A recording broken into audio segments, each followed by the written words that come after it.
আসসালামু আলাইকুম।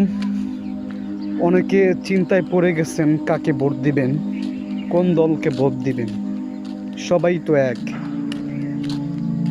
আপনার আসনে যে দাঁড়িয়েছে, আপনি যাকে ভোট দেওয়ার কথা মনে মনে ভাবতেছেন, সবার আগে এটা চিন্তা করেন সে সৎ ব্যক্তি কিনা।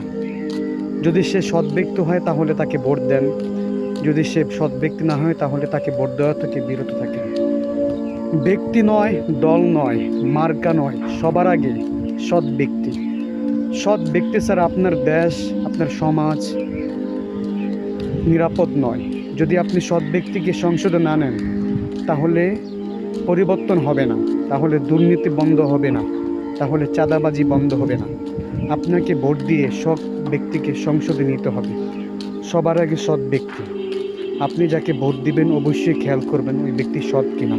ওই ব্যক্তি কোন দল করতেছে সেটা বড় কথা না, বড় কথা হলো সে ব্যক্তি ব্যক্তিগতভাবে সৎ আছে কিনা, সে ব্যক্তি সত্যিকারের অর্থে ভালো ব্যক্তি কিনা, তার মাধ্যমে দুর্নীতি বন্ধ হবে কিনা, নাকি সেই নিজেই দুর্নীতিবাজ।